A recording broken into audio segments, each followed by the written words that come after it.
Hey guys, welcome back to Coffee and Cupcakes. On this week's episode, we are going to be talking about how to avoid legal issues in your small business. So stay tuned, you don't want to miss this.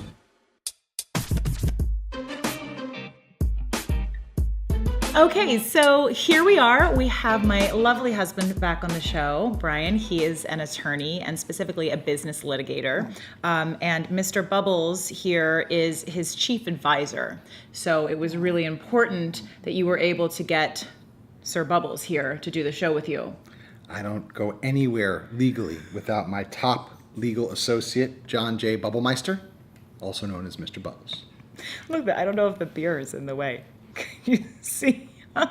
Does this not, strike fear into opposing counsel is what I think. Yeah. And by the way, every time Brian is here, we have to make it beer and bacon instead of coffee and cupcakes. Yeah. So yes, indulge. Brian has been really great because he has helped so many of my friends through legal questions and quandaries that they have had. And myself as well. In my design business, I had pieced together some really horrible contract that was literally cut and paste from a bunch of different contracts that I found online or that someone gave to me. And it was so amazing to be able to sit down with a lawyer and have a real contract written. So I actually think I kind of jumped ahead. That's one of the things you wanted to talk about, right? Yes. What I do for a living is file and defend lawsuits, oftentimes for individuals and small businesses. And what keeps me employed is when people try to do contracts on their own, either off the internet or finding a form from a friend, and they don't engage the services of an attorney. They draft their own contract. It inevitably has one or many things wrong with it that cause a dispute between two sides because it wasn't clearly written, and that's when I get hired.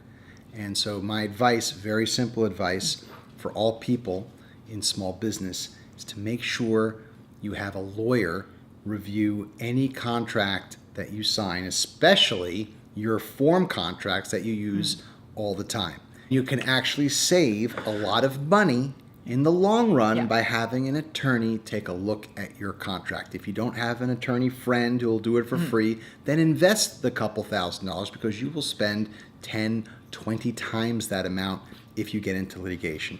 It's very simple. I think that that's the biggest issue, though, is that people are thinking, I don't want to spend the money on this.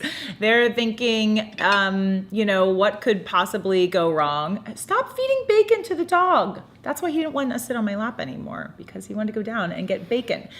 And this can be a big issue for people whenever they're just starting out. If they're a solopreneur and this is like a very small business that they're starting up, is there anything, how can they save even more? Are you saying that they could draft something that has been, cut and pasted together and then just have an attorney review it as opposed to having an attorney write it from start to finish? Yes. Okay. I mean, if you don't want to engage an attorney to write something from scratch, you can give them your mishmash form and hopefully he or she will take a look at it and isolate the issues that could potentially lead to litigation and change them.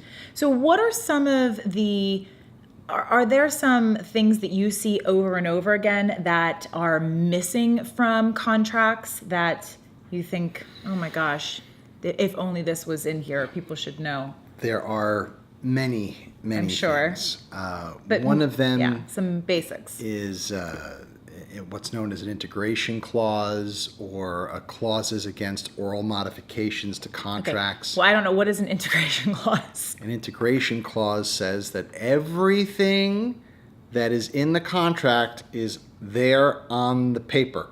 And there's nothing about the contract other than what's written on the paper. That's so important. Otherwise, it's the he said, she said, or issue, right? Yes, and people are saying, yeah, but there was this agreement that we had. So having this clause in the contract means that we just keep it to what is on this paper and none of this, but don't you remember when so-and-so said such and such. And it's important to emphasize that these are just examples. The purpose of this episode is not to give people tips on how to, draft their own agreements because Brian identified 3 or 4 things. There's nothing that I could do in 10 minutes or an hour that would get you where you need to go. The bottom line is you need to either retain a counsel or get a friend to do it for free, because there are countless things. Integration clause is just one of them. Another clause is that the contract may not be modified except in a writing signed by both parties, because then if you don't have that clause, someone could say, well, this is what the contract says, but 3 days later, he and I or she and I, modified the contract. Right. And the other person will be like, well, no, we didn't. And then it just becomes another dispute, and you have to hire litigators and go through all that process again. The other thing that I want to say that I think a lot of people may not be aware of is that if someone gives you a contract to sign, you are not, I see you giving the bacon to the dog. I see it happening. We're going to let it go because it's beer and bacon day and coffee and cupcakes. And I'm having a really good time. Can't you tell? He gives me these voodoo eyes. I can't resist. Such a softie. But if someone gives you a contract to sign, you are not obligated to sign it as is. Someone giving you and presenting you with a contract is then just opening up the conversation maybe to changes that you want to make. And I know that in my younger, more naive years, I didn't know that. And I just thought, oh my God, if someone gives me something to sign, I just have to sign it. So, there are 2 different types of contracts. There's the contract of adhesion, the contract that you may sign when you're at the ski rental place, and they need you to sign this contract waiving any and all liability in order to sign. I'm talking about business and work type contracts. Those contracts, the adhesive ones, you just probably have to sign anyway because there's no one there on the other side to negotiate against anyway. But in business, of course, you get a contract from somebody, a vendor or somebody you're doing business with in some other capacity, and you give it to your attorney. And if you don't have an attorney, I am sure that you can find somebody who knows somebody who's an attorney. And hopefully, you can get a friend to take a look at it, because even if they look at it for a half hour, they might be able to spot something that is absolutely, inappropriate. That's Lulu Le Poupadou. You're barking off camera. She's so upset she's not a part of this right now. Because she's not getting anything from us right now. You'll get some. Give me 2 more minutes, lady. 2 more minutes.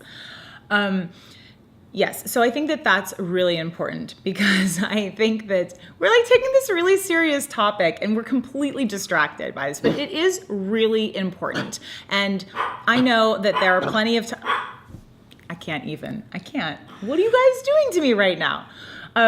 There are so many cases that I remember from my past, just wishing that I would have had this information. And I think that the worst feeling is just feeling like you're powerless, and that's a really bad place for someone to be. And so it doesn't, have to be that way. The solution is so simple.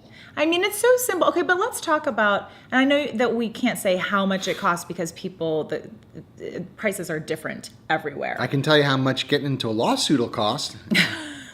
Okay, fair enough, right? So even if you're saying even if it's several $100s to several $1,000s to have someone review your contracts, right? Okay, because we don't know where in the world someone be and the prices. Especially if you're using a form contract that you're using over and over and over again. If you have an attorney take a look at that, and even if they have to draft it from scratch, and maybe if it costs $5,000 to create a proper form contract, in litigation, you blink and you spend $5,000. There's no such thing as a lawsuit that costs $5,000. A lawsuit will cost at least $10,000 and can cost $110,000 depending on how long it lasts. So that's really the point right there. Yeah.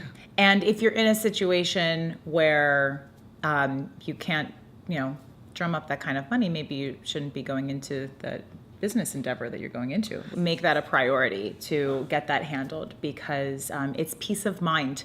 And it's something you're investing up front to save you in the long run. This was the weirdest episode. It was super serious, and this is happening. I have to grab Lulu now because they have to see Lulu. They have to okay, see hold Lulu. on. This is the little fluff ball that's making that big fuss over there. Why? Because this is what she wants. She wants this. She doesn't even know that's in my hand right now. Okay. Well, thank you so much for joining us. And thank you for being here and sharing that. Thank My you pleasure. to the doggies as well, of course. And yeah. That's all we have for legal. This is like a little bit more of a serious topic than I like to do on Coffee and Cupcakes, but honestly, it's been really valuable for me, and I know for a lot of my friends that you have helped. So I hope that it helps you as well. And I would love for you to subscribe and join us for more episodes. I promise you, a lot more of them are more lighthearted, but you might not see as much of these guys. So We'll see you next time on the beer and bacon version of Coffee and Cupcakes. You just totally signed me off. Bye.